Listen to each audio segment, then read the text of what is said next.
Disclaimer: this video PowerPoint presentation was solely created for the purpose of discussing the importance of and how to do visual learning and its advantages in Philippine medical schools that will assist the student in med school life in learning their lectures via visualizing the charts, flow charts, pictures.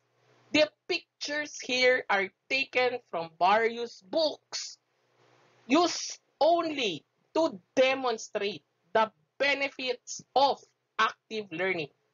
All pictures are belongs to their respective owners. Good day, future MDs! Welcome again sa isa ko na namang video. This time, gusto kong ituro sa inyo ano nga ba ang kahalagaan ng visual learning sa Philippine Medical Schools. Sa isang video ko, tinuro ko paano nga ba natin aayusin yung mga iba't ibang style or paano natin magamit. Ngayon, dito tayo mag-focus sa visual learning. Okay? Includes, ayan no, yung sa anatomy, yung sa mga diagram, at example sa derma. Ayan, halimbawa.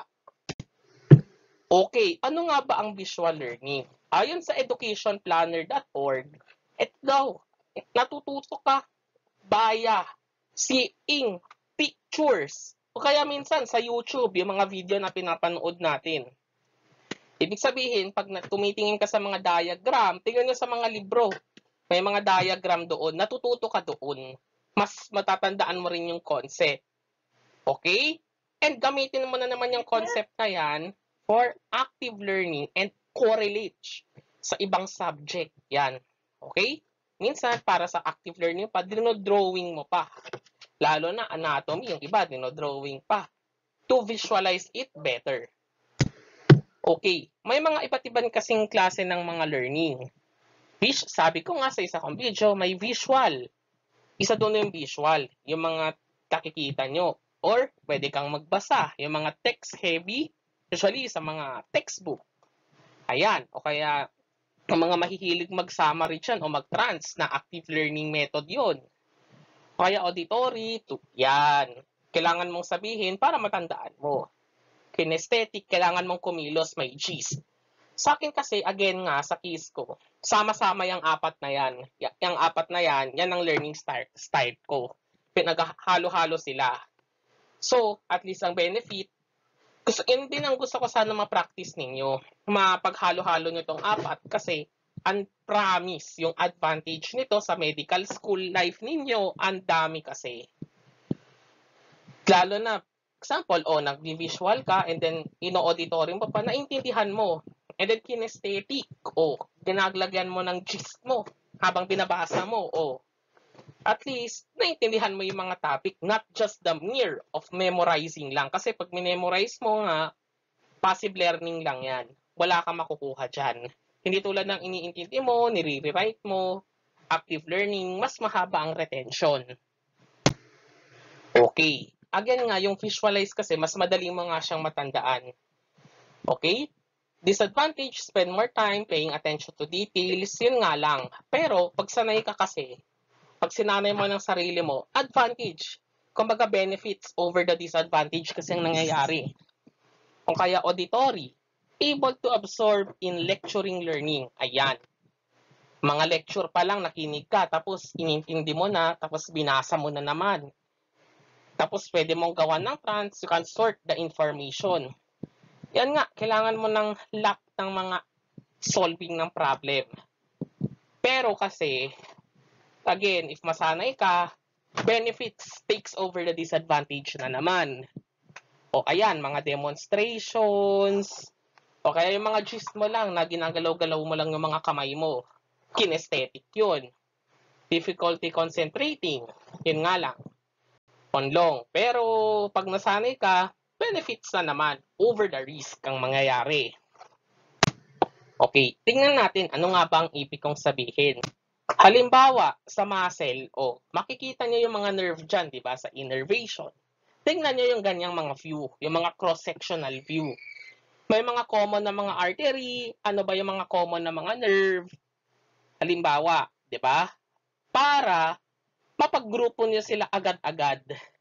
Okay? Gusto ko mapaggrupo-grupo nyo sila para mas ma-summarize ninyo ano yung mga inaral natin sa gross. Halimbawa, ayan, yung mga proximal, marami pang ways to na aralin mo. Nagpakita lang ako ng isa sa way paano, pero madami. Okay, alam nyo lahat. Flexes lahat ng nasa harap. Extended lahat ang nasa likod. At least sa paggrupo-grupo nyo na siya. At least sa padali na kayo sa action. Number 2 kasi, i-apply nyo rin yan. Lalo na dissection, halimbawa, kasi kumuha lang ako dito sa ng Grace yung lumang libro. Ang goal kasi dito is na visualize mo, pero at the same time, hindi lang sa drawing kasi, maganda sana may atlas ka ng tunay na cadaver. Halimbawa, ayan, yung sa MacMins natin. Kasi ang purpose nito, dalawa na lang yung dalawa na inaaral mo. You're studying for the laboratory at the same time. Yung mga, alam mo na yung practical, yung mga pinagpupush-pin, at saka yung lecture, pinagsasabay nyo na. Again, may reading ka na. Sabihin natin, at least, may reading ka na, may visual ka pa. So, dalawa na ang maaral mo. Sabi ko nga, yun nga yung isa sa advantage na pinagsasama-sama mo yung mga learning styles na yun. At the same time, ayan, tignan mo tong histology. Okay, a-apply ko dito, reading and writing. Example, medullary cords, they are the branch-like, branch of lymphoid tissue. Isipin nyo, wala yung picture na yan. Ang dami mo pang intindihin. Pero tignan nyo, sa right side nyo, sa dami-dami niyang sinabi, ayan lang siya. Parang, ito lang siya, yung mga na yan. At least alam ko na, yan pala yung branch cord-like masses na sinasabi ko. Mas matatandaan ko na. Sinabi na naman niya, medullary sinuses, dilated spaces by discontinuous endothelium. Sabi, ayan daming mga lymph filter, may mga macrophage, 'di ba? Minsan hindi mo lang makikita pero alam mo, may mga sinuses na yan, ayan yung mga mapuputi diyan. Ma-imagine ko na mapuputi yung mga yan na yung separate. Pero kung gusto kong ma-imagine yan yung nasa baba, pero pang mga video, lalo na yung mga may naghahawak ng Bifiore. Familiar kayo rito. Ayan, nilakihan ko. So, ano makikita ko sa mga medullary sinuses dyan? Minsan may mga macrophage, yung mga neutrophil. Ayan, makikita mo na sila dito sa atlas. Okay? Ang gusto ko sanang ma-develop ninyo, nagbabasa kayo ng lek at the same time, sa kabila, may nakabuklat din ng atlas sa tabi ninyo. Again, dalawang purpose. You're studying for the lecture, you're studying for the laboratory na rin at the same time. O kaya sa embryology, ang dami-dami niyang mga sinabi tungkol sa development ng mga larynx ninyo. From the centrocranial end, lumalaki lang naman, magpo-proliferate daw ang mga cell. Again, sa lecture, ayoko pangunahan yung lectures ninyo.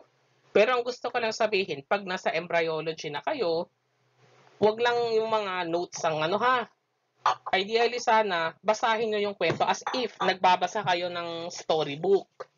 Intindihin ninyo, tapos on the right side, picture ninyo sa sarili niyo. Ano nga ba sinasabi nito? Ayan tignan nyo yung nasa right side ninyo. At least, na-imagine ko na, ano to? Ano to mga inlet na to? Ayan. Yun ang gusto kong makuha ninyo, yung mga laryngotracheal tubes, tapos paano lalaki yung mga bronchial buds. Andiyan yung kwento sa left side. Yan ang gusto kong wag lang mini-memorize to na highlight. Gusto ko, iniintindi, binivisualize ninyo. Ayan na naman, neuroanatomy, neurophysio. Again, gusto ko ma-develop na naman sa inyo. Pag napag-aral na kayo sa pathways, dapat alam ninyo paano yung mga tracks ninyo pupunta. O kaya ito, halimbawa, yung mga lamina na yan at yung mga kanya-kanya nilang purpose. Gusto ko, Ma-imagine nyo sila, bakit pa sa laboratory nyo, ibigay yan eh. Sample, substance P, para doon sa ano natin. Asan nga ba siya pag sa spinal cord? Tingnan nyo. At least, ma-imagine natin kung saan to. Yun ang gusto ko sanang ma-develop sa inyo. Visual and reading writing. Kaya auditory, kung auditory din kayo parang ako. Na, kasi ako, again, 4 ang ginagamit ko. Next, hayat, pathology. O sige, ano nga ba ang hypertrophy? Halimbawa, o kaya ano nga ba yung, yan yung mga dilaw-dilaw na yan, tandaan nyo, steatosis kanha. Steatosis or sa mga baguhang student kasi, pag-develop ng mga fat kasi yan. Okay? Yes, common sila sa liver. Kasi nga, sa biochem, pag-aaralan nyo yan, ang daming kasing proseso doon. Yung mga pinagbabayo-biochem nyo, liver yon karamihan.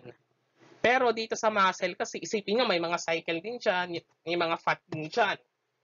So, ayan ma-injure tapos pwede mag-cell death yan. Ayan dito. Tsaka yung hypertrophy. Ito, paano nga ba yung magiging form of cell injury over time? Gusto ko bini-visualize rin to. Next naman, microbiology. Okay, may mga picture tayo sa microbiology, ano mga itsura ng bacteria, pero kung gusto, ito kasi in-emphasize ko to kasi kung gusto ninyo ng mga malacomics, ayan. Kaya din yung gamitin yung comics na to. Example, pag-aaralan nyo to. Ito, mga bacteria, ayan. Ito yung mga bacteria, tapos saan sila nagiging, saan sila nagiging resistant. Halimbawa, kwento lang. Itong dalawa dito sa taas, HIV yan. Ituturo din yan sa inyo. Ano bang nangyayari? T-cell. T-cell, panlaban ng natin to sa iba't ibang mga mikrobyo. Anong mangyayari? Pag bumabagsak sila, habang itong isa, HIV, tumataas. Gusto ko, matutunan nyo if paano. Yan ang gusto ko matutunan. Nakikita ninyo, wag lang yung binabasa ang text. Okay? Clinical pedia, halimbawa, nasa pedia room ako. Okay? Usually, ang pedia room kasi, yes, ang pinakamaganda kasi pag table na ganito, same din sa psychiatry ha, kasi psychiatry, usually, gumagamit sila DSM-5 din eh. Tsaka itong mga pedya na ganito, itry nyong i-visualize. Ano nga ba yung itsura ng patients? Na may mga ganito. Diba? Clinical pedya, halimbawa, juvenile idiopathic arthritis. Alam nating magamaga. Paano nga ba yung pagkamaga nila? I-refer nyo sa table. Same din sa psychiatry. Halimbawa, yung mga pasyente na may yung mga may dysthymia, cyclothymia, depression, o kaya mga psychotics, o kaya yung mga natin, marami pa, mga pyromaniacs. Gusto ko, ini-imagine nyo, sino-sino yung mga yan. O kaya ito, halimbawa, kinuha ko sa libro ng pedya at kinuha ko sa biochem. Gusto ko kasi kapag sakali na nasa metabolic na pedya kayo, kung sakali man, gusto ko ma-develop niyo sana na habang inaaral niyo to, enzyme deficiency, bubuklatin niyo yung mga biochem na libro ninyo. Para mas, at the same time kasi, dalawang purpose na naman to. Yes, nare-review kayo sa clinics, at the same time, nare-review rin kayo ng basic ninyo kasi sabi ko nga, horizontal vertical learning, makakakaruktong niyang mga yan. Treat medicine as one subject nga. Yun nga ang sinabi ko. And then, clean med IM. Yan, gamitin nyo yung mga diagrams ninyo o kaya tignan ninyo yung mga natin. Example, heart failure. Paano nga ba nagagamot sa heart failure? Ayan, yung mga risk markers. At least makikita ninyo ano nga ba yung target kung paano i-simplify. Pero kahit may ganito wag na wag ninyong kakalimutang aralin ang long text. Gusto ko, yes, you memorize the nooks and crannies doon. You memorize the benefits and disadvantages. Pero iniintindi nyo rin ano nga ba ang principle behind that. Para at least, pagdating nyo sa ano, hindi na alien sa inyo or hindi na maninibago kayo dito. Kasi yes, correlated yung mga yan. IMpedia, galing sa mga second year or first year, so on so forth. Makakakonekta yan. Kung hindi nyo maintindihan, balik lang kayo sa isa. At the same time, binivisualize ninyo. O kaya ito, o bigay ni, o ayan, paano nga ba magano yung bata? Paano yan lumalabas? Gusto ko, ini-imagine nyo rin, paano lalabas yung, halimbawa lang yan, paano lalabas ang bata? Pag ano na, pag umiire na yung nanay. Ayan, tignan nyo, paano? O ayan, derma. Yes, may mga atlas tayo sa derma. Gusto ko again, parang anatomy, ang tip ko sa inyo kung sa plaque, sino nga ba si macula, pag nagbabasa kayo ng derma tip, do not read the derma as derma lang. Gusto ko sana, may mga atlas kayo nakatabi dyan. Yes, yung ano meron, yung Fitzpatrick meron, yung Andrews meron, though wala yung kay Bologna eh. Pero si Bologna kasi, sa mismong libro niya, atlas na rin siya. Though, malaking libro kasi yun, pero andun lahat, siksik din siya. Okay. So, ang gist lang kasi dito, i-visualize nyo habang nagbabasa kayo ng mga text dun sa libro ninyo. O kaya, pwede nyo siyang panuuran sa YouTube. Tapos, panuurin nyo sa YouTube and then basahin nyo para maintindihan ninyo. Again kasi, pag ginawa nyo to, okay, ma-visualize, so, tapos lalo na gagawa pa kayo ng mga kanya-kanyang trans ninyo, it is a form already of an active learning. So again, mas mataas ng learning, as I said nga sa mga videos ko in the past. Okay? So sana isa puso at isa isip yung mga sinabi ko and maraming salamat sa pakikinig at panonood.